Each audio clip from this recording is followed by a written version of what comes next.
Welcome to the Clause YouTube channel.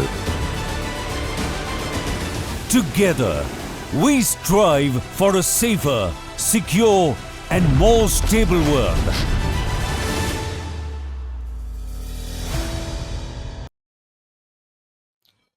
Good morning and welcome to गना shot.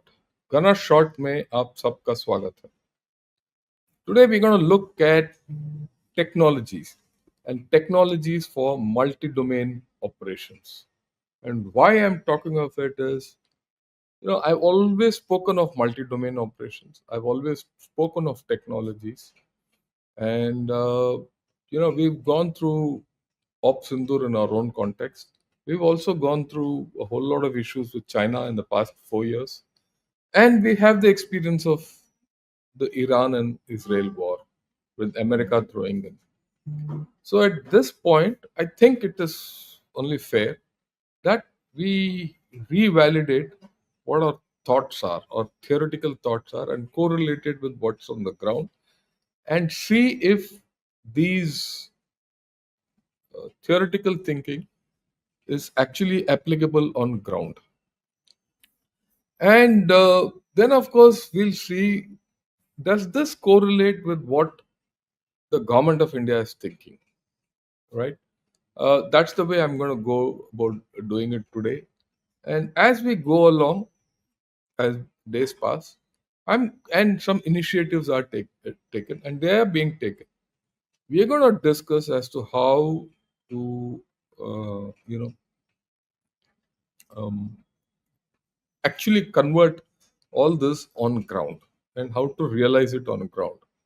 Why I'm saying this is we are taking in IIT Madras some initiatives to this end, and I'm, as part of this outreach, I'm doing all this.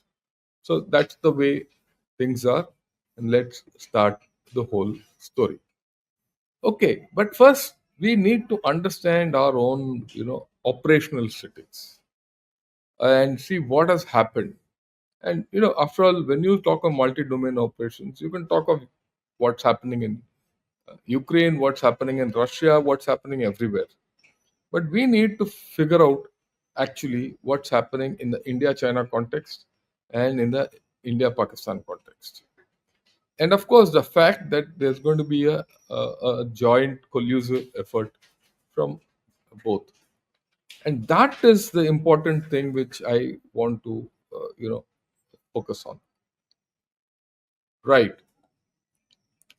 Okay. Now this is this. See this. This is the trajectory of operations with, India and China and India and Pakistan. This is how it is. Let me go through that, then I'll look. We'll talk of the thing.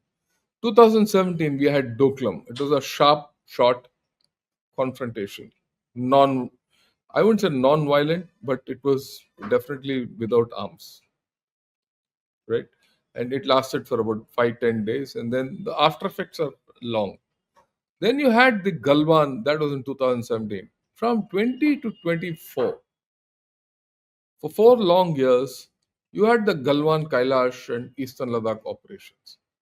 Now, these are very funny operations in the sense it started with I wouldn't say unarmed combat, but combat without weapons, and where sticks and stones were used, and it formed a new set of unarmed warfare, right? Unarmed combat. Then followed by Kailash, which was just a maneuver. It was a huge maneuver. And then, of course, it went into a long thing of confrontation, for over 4 years, till it got resolved to a large extent last year. Then you have, in between this, you had the Yangtze clash. That's important because, uh, again, a Yangtze clash is important because you didn't use tech, you didn't use actual weapons, but technology came into play. Op Sindur, everything, no holds barred. But over just 3 days, you finished. And Kargil. Okay, why I put this trajectory is This is also something which defines. At one end, you had Kargil, which went on for a month and actual firing and everything, and Doklam, which is just a push and shove kind of an encounter. That's the actually the outer limits of war as exhibited between us and China or between us and Pakistan. And this is important because it is in this operational context that we are going to apply technology. Without understanding this, if you take the Russian model or the Ukraine model or the Gaza model or the US model or the Iran model, will go out of equation. And if you see, except Sindhu, right, the rest of the battles were all high altitude clashes. That issue that we're going to be doing all this in high altitude is paramount. Right. There are a few other issues which came up in this entire story, and this is like this. First and foremost, India wants to develop despite conflicts. Gone are the days where we feel that, look, we can afford to sacrifice our development at the cost of a conflict. That's out. Probably the last time we had such a thought was in Kargil. Okay. And where it was forced upon us, and we had no choice. But given a choice, we would have probably attempted it differently. But it's no more so. Right. Uh, okay. Then the next thing is, it's a universal phenomenon that nuclear states not likely to go in for long wars. Will not go in. There's no doubt about it. Okay. And there'll be no long wars. There'll be no very active wars because the escalation control beyond a point with nuclear armed states is going to be difficult. So wars definitely have to be sharp and short if they if there is too much violence. And that's what we saw in Op Sindhu. That means that today non-contact warfare is more likely than before. You saw that in Op Sindhu, completely non-contact. And what you saw in the Israel-Iran war also, more non-contact. In fact, there was no contact at all. You see today the Ukraine and Russia, the simmering campaign which is going on, completely non-contact.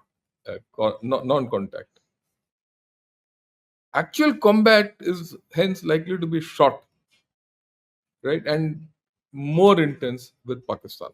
With Pakistan, it's going to be always a high intense battle, even if it involves conventional war and conventional combat. But the chances as days have passed appear, you know, far away. With China, the evidence says combat is likely to be of a low threshold of violence, and but it will be a long duration. It will be a struggle. With China, we'll have to, be at it. It's not going to be happening in a hurry. Okay, but in the overall context, whether it is with Pakistan or with China, technology will dominate. Okay, we shouldn't have any doubts. So, if that is the case, let us see the concept of multi-domain operations as it has evolved, and see how it has been applied in, both the Pakistan case and the China case, and then we'll see what are the technologies. Okay, this is the my concept of multi-domain operations, which is now being widely accepted. And I put out this concept about 4 years back. My first article on this was against, long back, and it came up in the Sunday Guardian. And after that, a lot of people have started accepting it. At that point of time, people said, no, this is nothing. This is, uh, well, far fetched, but it's happening. That's the thing. Now, you look at it, I'll first explain. There are three domains, right? Conventional domains of air, land, and sea. Then there are technology domains. And these technology domains are space domain, cyberspace domain, nuclear domain, and electromagnetic domain. Many people question this. We'll come to it, of the issue of nuclear being a domain, but that's one domain which we have seen figuring whether you like it or not. Then you have four traditional domains of energy, politics and ideology, diplomacy, and economy. And then the cognitive domains, which are very important, that is public opinion, legal, and influence. The Chinese call it the three warfare strategy, but I call it the cognitive domains. And you're going to operate in a place where there is neither war nor peace, and it's going to be day and night. We don't know whether it's day or night. You've seen this in Opsindur. Operations went around 24 by 7. A lot of operations got executed at night. The actors could be state, non state, state sponsored NGOs, MNCs, and the means could be hard and soft, conventional and non conventional. All these are on the cards. Just see the multi domain aspect and let us correlate it with what happened in Opsindur. Okay, right? First and foremost, non state actors unleashed mayhem. So you're looking at non state actors unleashed mayhem in Pahalgam, that is in the land domain, right? And they used, I mean, the means they used was non-conventional. So what was the response from India? We responded through air and land, that is there. Apart from that, we to prosecute operations on air and land, we used space, right? And we used the electromagnetic spectrum, no doubt, and of course, cyberspace. We didn't use nuclear. Okay. But the threat went from energy and resources being water resources. We threatened through that domain, right? It's still there.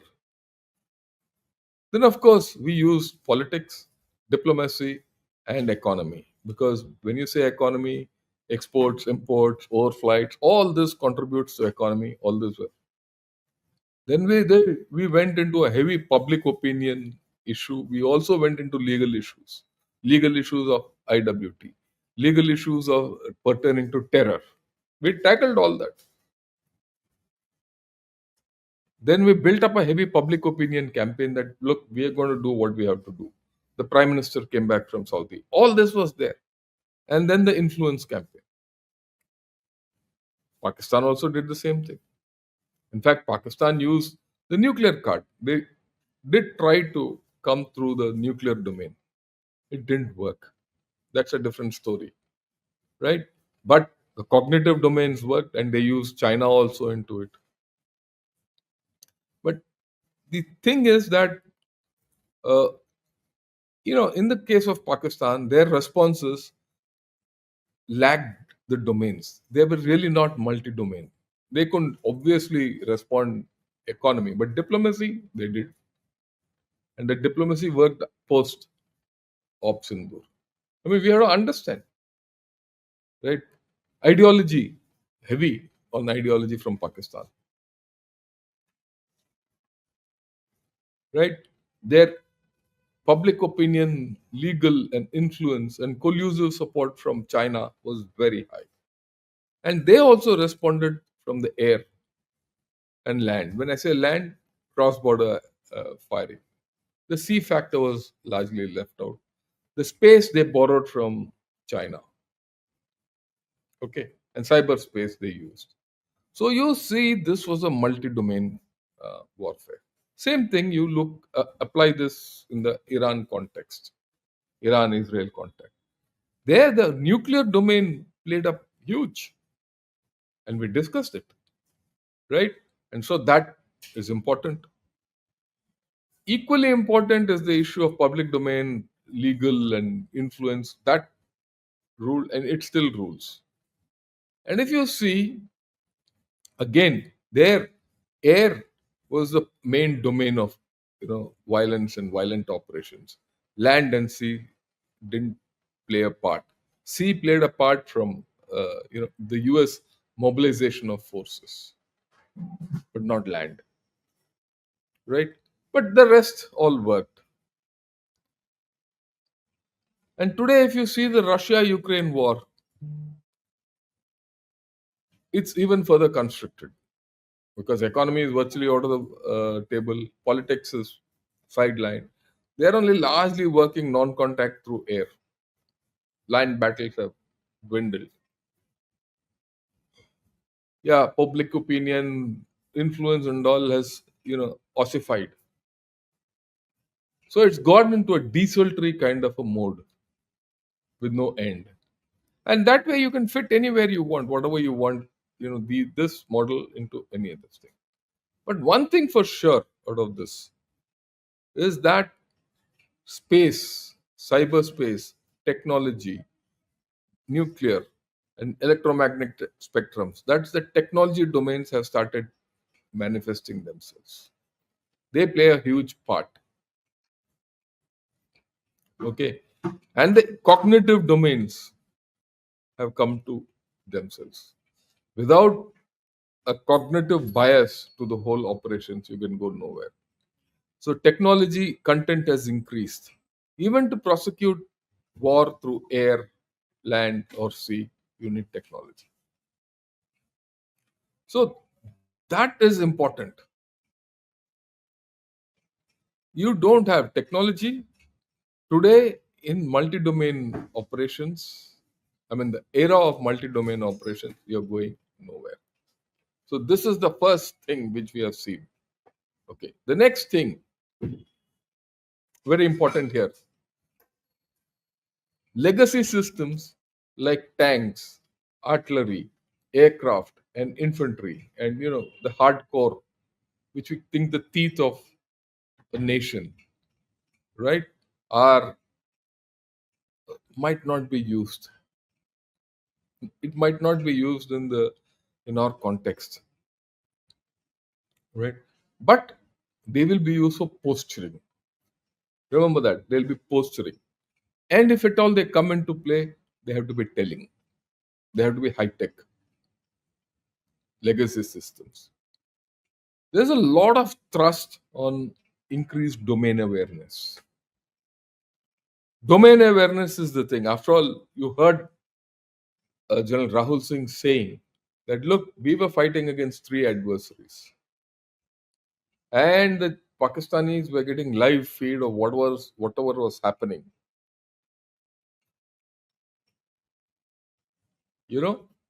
Through the Chinese. So domain awareness. The moment you talk of domain awareness, what do you need? You need space, satellites, things like that. After all, it was uh, domain awareness built through the Starlink, which helped Ukraine out.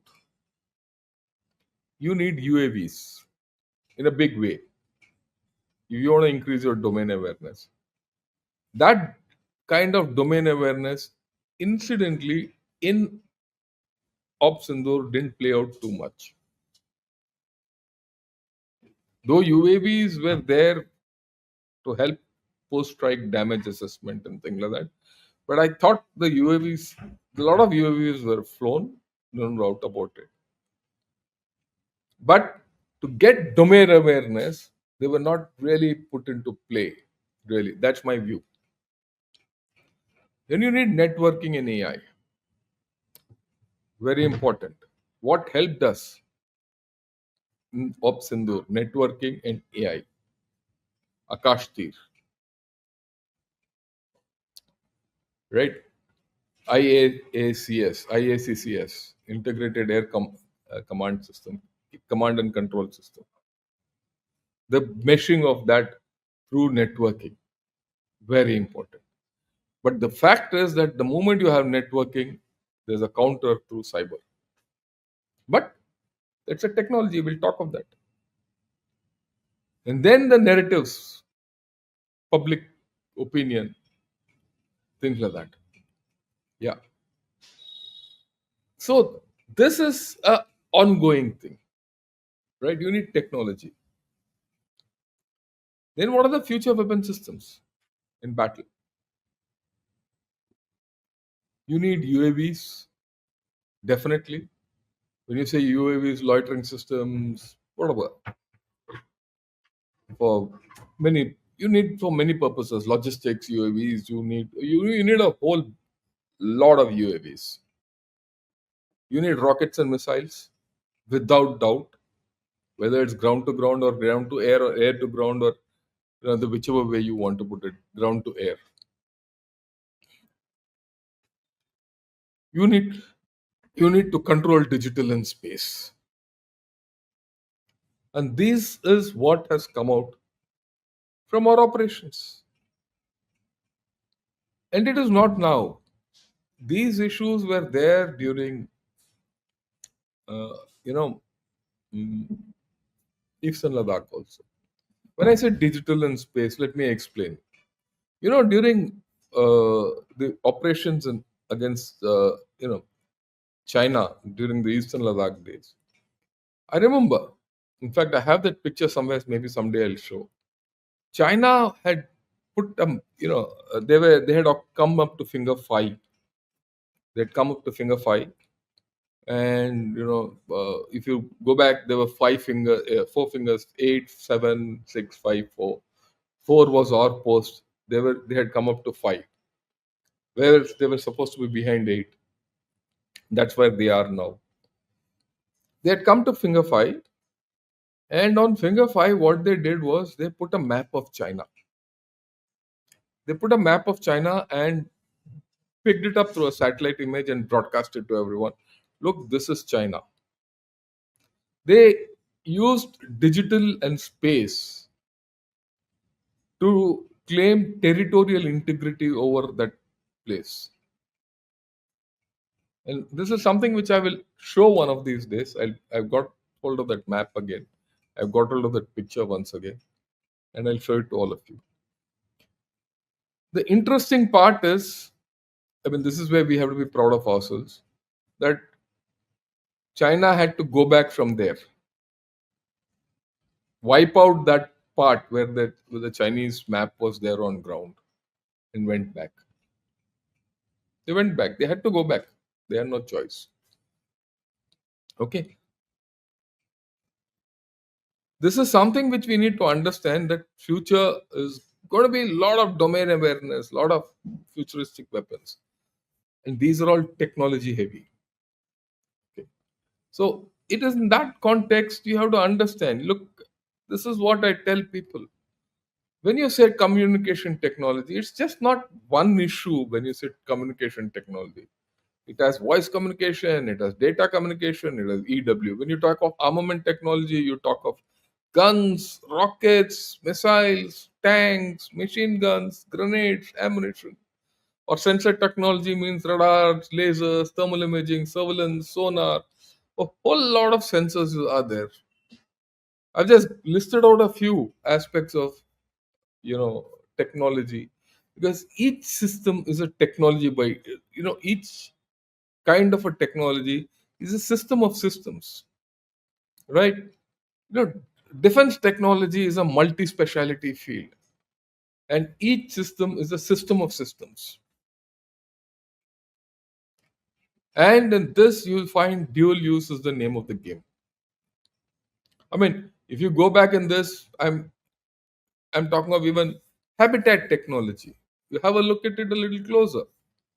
I'm talking of habitat technology, where I'm looking at military structures, roads, buildings, food, clothing, and food. All these technologies have. Why I'm talking of technology? Because you need modern technology to survive in high altitudes. Okay, or for that matter, transportation technology. You need air vehicles, you need sea vehicles, you need land vehicles, manned, unmanned, and all that. And of course, there are other space, network, cyber, all that. And this is what I keep telling my students, that this is the spread of technologies which you're going to see in future. But as far as I'm concerned, core technologies which today you need. which you can't live without, are these 12. And I've spoken of this 3 years back. It's not something new, not something new at all. I've spoken of this 3 years back. And every technology of this has been used in Op Sindoor or Israel versus Iran or Russia versus Ukraine. And interestingly, one day, 3 years back, mind you, I was sitting in USA and listening to a talk between the CFO of OpenAI, Chat GPT chap. He's a Chinese looking guy. I don't remember his name. And Eric Schmidt, who was the ex CEO of Google. So it was a very interesting talk which was going on. And as I kept listening to that talk, certain things started hitting me. So after that I went back into the recording of that talk and I heard it again. And then I of course modified issues and I got this matrix out. And today I show this matrix wherever I go. I've done a program on this long back, but now I'm repeating it because it hits us again and again that these are the technologies which we need to get hold of. I'll go over these technologies. Quantum computing. Quantum computing is not yet in. I'm cognizant of that. But this is tomorrow's technology. You have to start looking at it. Already, if you have started looking at quantum communications, quantum security, and certain issues of quantum technology, computers which have not yet come in. But the day quantum computers come in, everything is going to get affected. Everything is going to get affected. At this point of time, it's almost a standalone technology with certain fundamental preparations going on for application in the battlefield. But when this happens, if you're not prepared for it, you're out of the equation. And I'm glad that even in India, we've started thinking of it seriously because this could affect your banking, your rails, your railway network, your aircraft network, your UPI. Everything can get affected by quantum if you don't have quantum security. Okay, I'm not, and your entire networking in the armed forces will get affected. This is a highly dual use technology. The day quantum computing comes, we are going into a next level. These technologies might change. The next, AI. We all talk of AI today. Today, everything is AI. But is everything AI? I don't think so.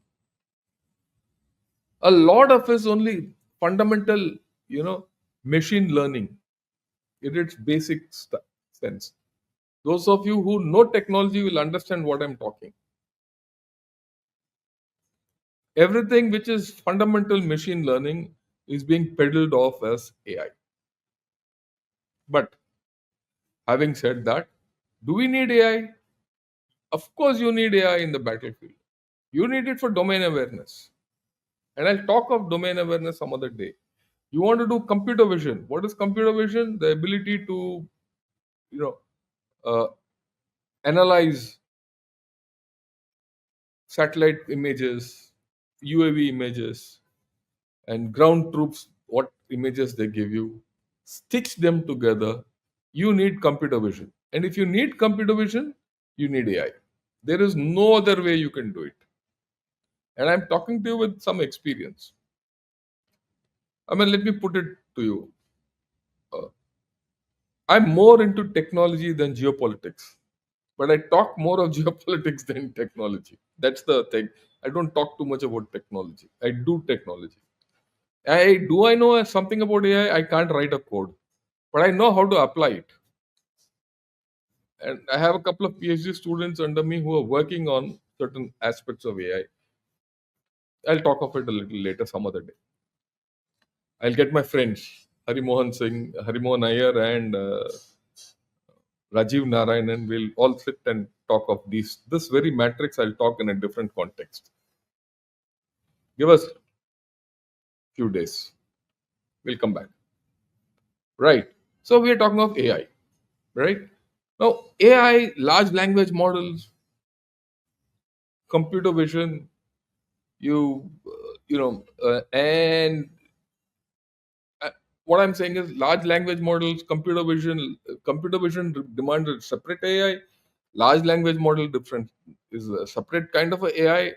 Then your ability to capture radio frequencies and networks and all that is a different kind of AI. And put them together is multimodal analysis or multimodal fusion, as they call it. It's the cutting edge, and we have to start that. Are we there? We are not there. All let me be very honest with you. We're not there. Are we doing multimodal fusion? Sorry. Are we starting it? We are. And I'll talk of it some other day again. Because personally, I'm trying to drive something onto this. Let's see where we get. Because no one in India has started this seriously. They talk, everyone talks. But when I ask them certain questions, ille. Cyber.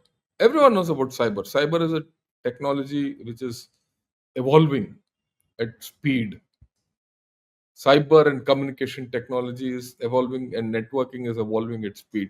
Your communications are evolving at speed. The ability to what is cyber? Cyber is anti-network. Your ability to penetrate networks. That's it. People talk a lot. Cyber is the ability to penetrate networks and hit networks. Both these are developing at pace, right? And we saw that. In fact, I would say both cyber and networking are more dependent on space today. This is the third one. The fourth, second line. And think that space is the most ubiquitous technology which you need for everything today. If I have to use my iPhone, I need space. If I have to do anything today, I need space.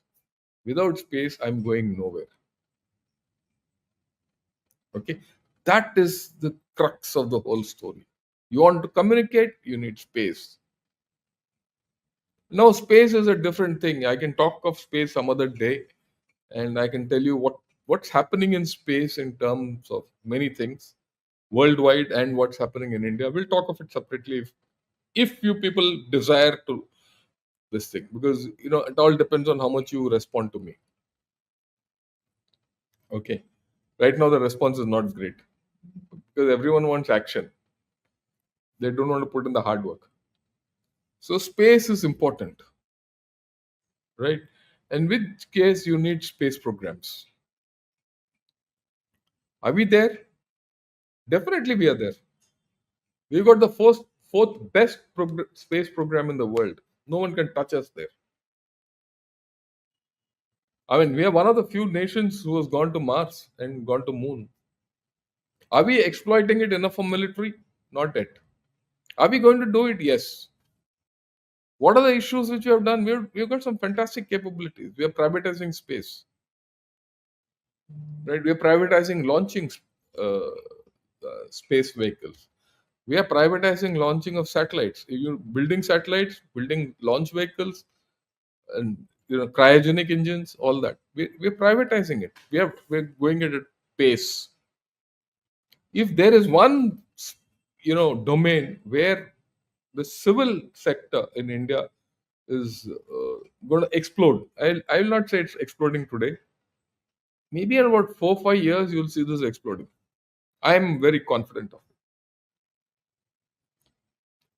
Right? So space. Look, let me put something. All these are interconnected. There is nothing which is not connected with each other. You want to go to space, you have to design something. Okay? And I'll come to that a little later. I'll give you the interconnections later. The next thing is additive manufacturing. Now, additive manufacturing is a huge subject of its own. It's a huge technology of its own. Why? You need metallurgy basics. You need structures. You need to understand that those technologies are huge.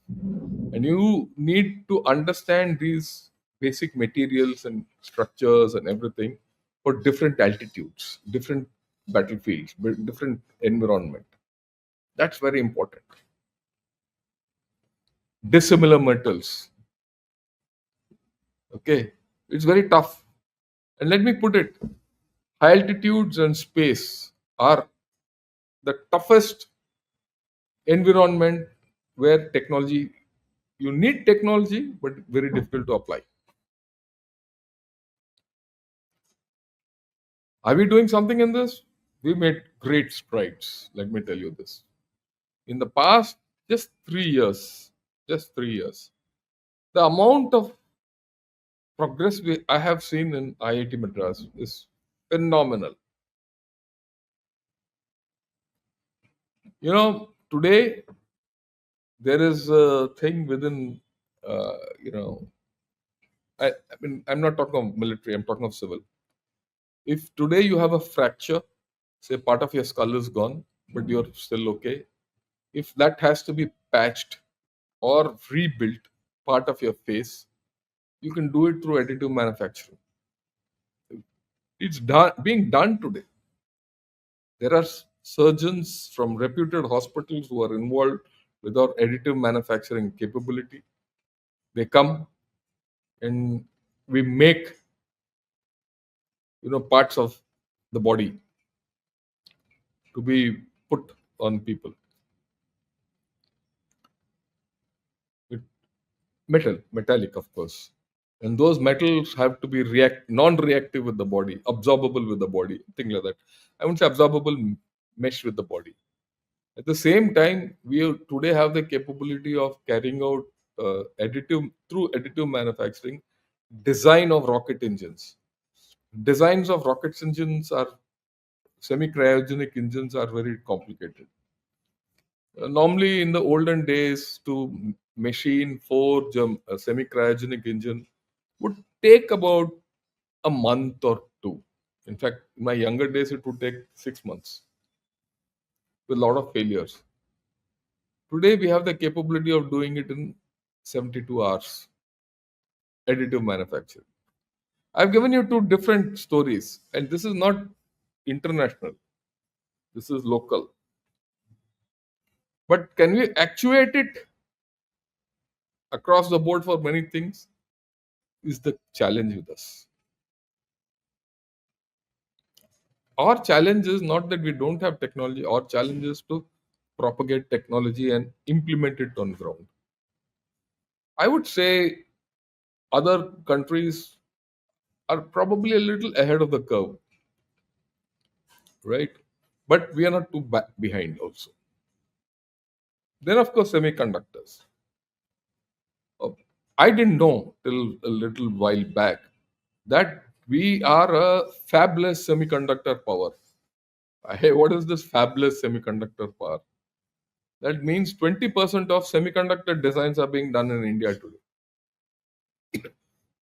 It is being done through collaboration. People from Taiwan and USA, even France, they want us to. They come to India, and there is a today a semiconductor cooperative. I won't say cooperative association in Bangalore, and they are making designs for semiconductors. And the day a fab gets set up in India proper, then you're there, and you have already capability of making semiconductors.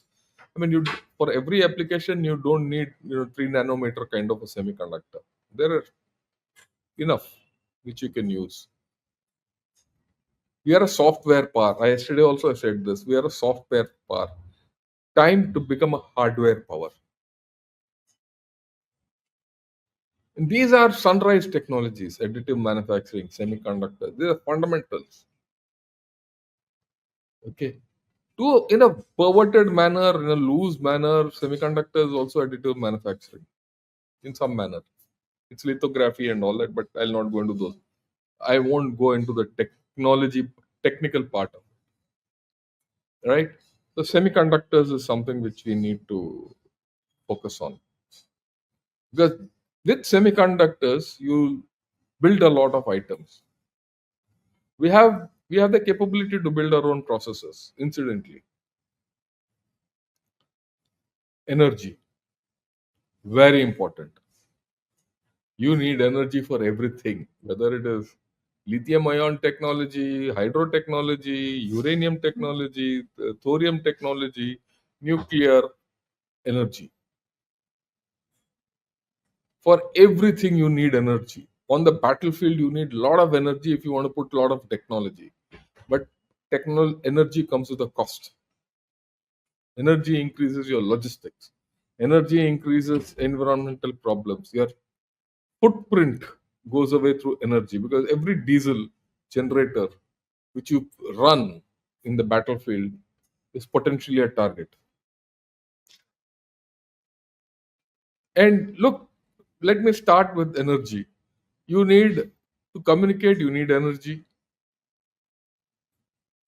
You need to do additive manufacturing, you need energy. You don't want to do anything in space, you need energy. Energy in space, energy in altitude, energy in low altitude, energy in everything. So without energy technologies, where do you go? So you have to invest in them. You have to invest in solar technology, you have to invest in natural renewables in a big way. Then come down from energy, let's get to robotics and unmanned systems. Well, I don't have to talk more about robotics and unmanned systems. There's no doubt that UAVs and all that, we've spoken enough. Propulsion, most underrated technology, most unknown, but most critical. Okay, most critical. Every rocket, every engine is all about propulsion. Why are we stuck in aircraft? Because you don't know propulsion technology. The jet engine is a propulsion technology, basically. Have we mastered some part of it? Some part of it we have, some part of it we have not. You want to build a hypersonic, you need propulsion. You need to have a subsonic cruise missile, you need propulsion. Okay. Now, propulsion is, like I said, there is no system here which is standalone. Propulsion means you need chemistry, you need AI. I mean, just to put it in picture, we are building a ramjet based artillery shell. So I'm using many technologies for that. I'm using AI. I'm using AI. I'm using additive manufacturing. I'm using semiconductors. I'm using fundamental chemistry. Right, whole lot of things. So nothing is single. Nothing is single. We need to do a lot of research into metallurgy. The next technology is cloud memory, because we are doing so much computing that has to go somewhere. Do we have enough cloud memory in India? We just started building. Otherwise, all our cloud banks are sitting in Google and Azure. Azure is Microsoft. Google, Alibaba. The Chinese and the Americans have cornered this. So all your memory is lying there. You have to make your own memory. And if you go into cloud memory, that's a technology of its own. In fact, all these technologies, Rajiv Narayanan and I have discussed this and put it out on Ghana Shot 2 years back, not now, 2 years back, but we'd be happy to repeat it. Okay. And then this thing called synthetic biology, which is coming in. It's going to change your pharma sector completely. Are we into it? We should start. And the thing is, you look at it, you need a rocket, a great rocket, okay, or a long range system. The first thing you need is propulsion. Now, to do the propulsion, you need to do design. For designing, you need AI. Okay, for designing this propulsion, you need AI. The moment I need AI, I also need, if and I design something, I need additive manufacturing. Now, once I have this a great rocket with me, I need to do controls. I have to control that rocket, guidance and control. The moment I talk of guidance and control, I get into robotics and unmanned systems. The moment I'm looking at robotics and unmanned systems, which means that I need semiconductors. Control instructions have to be given, and then I have to control it in space. So I have to go to space. I mean, it's not simple. That means I need communication networking, which means I need to do cyber proofing. For all this, I'm generating a lot of data. I need a cloud memory. And to put it across into the enemy, I need multi domain awareness. You see how things are moving. The kind of technologies which you today need is it's just not one, it's not just multi domain tech in a warfare. There's multi domain technologies. Every domain I can fit these 12 technologies. Show me one feature of multi-domain operations where 3 to 4 of these technologies don't come in.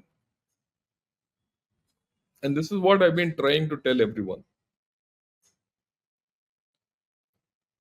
Okay, right. Now, those technologies by themselves have no value. I have to convert these technologies for use in altitude.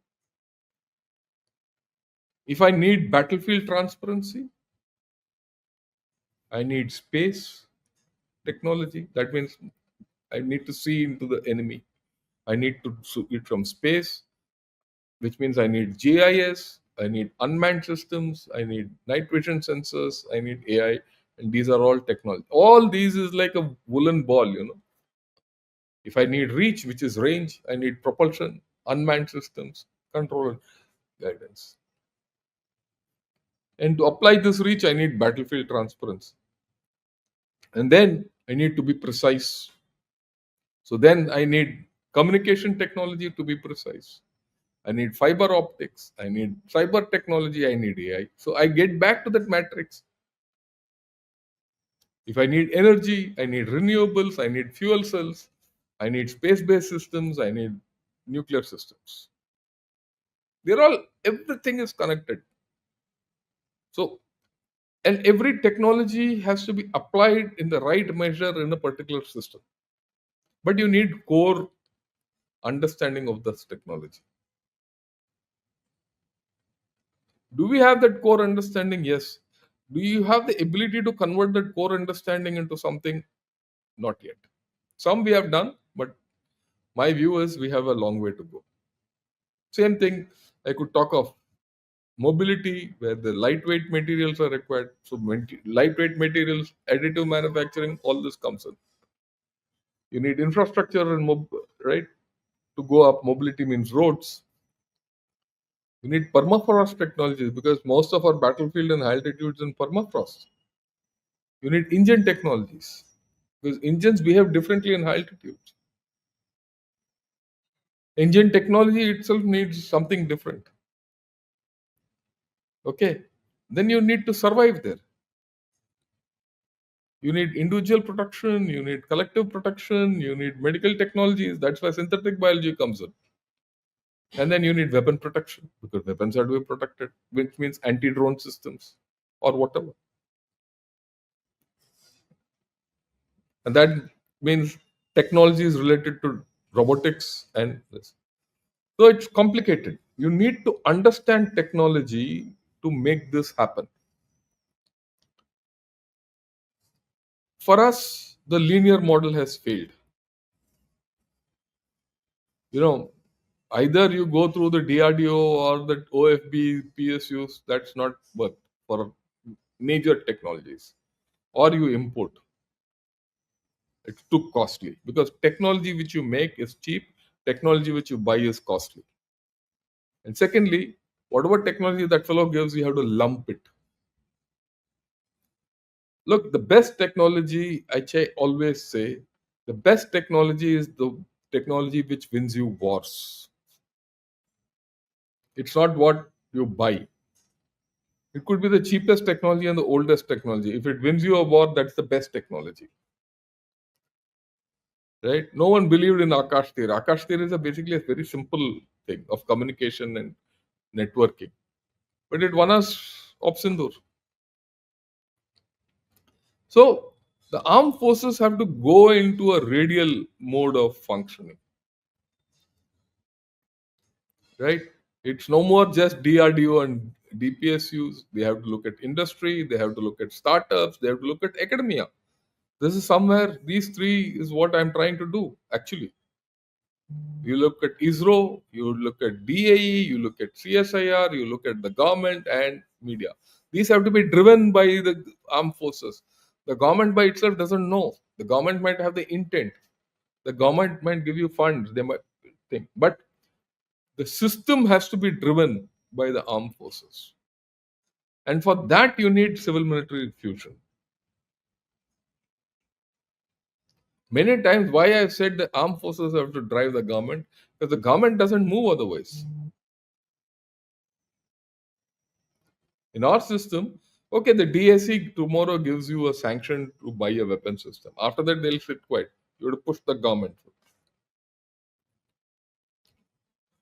Civil military fusion is the need of the hour because everything is dual use, right? And this is what I've been propagating. I go wherever I go, I speak this. You need politico military fusion. You need diplomatic civil military fusion because diplomacy, civil, and military have to be on one page. You need information, strategic communication, and new technology fusion. There are different fight. When you say civil military fusion, there are different facets to this. You need industry and civil and military fusion. Economic and financial fusion. If you don't sort out your economics, you don't sort out your financial issues, you're out of the equation. And I'll talk of this one of these days. I mean, with my friends, right? Then you need to have huge fusion between serving people and veterans. And this is where India lacks. Look, every civil servant who finishes his tenure, you know, he is used, his utility is used for another 5-10 years in the system as an advisor or something like that. We don't. The amount of talent which is coming out of the armed forces, we have not used. If we use it, we will be on a different level. Leadership. The armed forces throws out leadership as at a rate which is unprecedented, and we don't use it. This is what I keep telling everyone. That leadership is what is going to take you to the next level of technology. Understanding the technology and take that. And we are losing that by the buckets. And to be very honest, that's why I joined IIT. Otherwise, I could have got a job anywhere and been happy. I don't have to speak to all of you. I mean, even now, I don't have to speak to all of you. But I do it because this awareness has to come in India. India has to progress only through knowledge. Why do you think we spoke, all three of us, on scaling up research, development, and innovation in strategic and sunrise domains last week? Because the government has come out with a policy and we need to discuss it. And we're going to have more discussions. My next topic is going to be civil military fusion.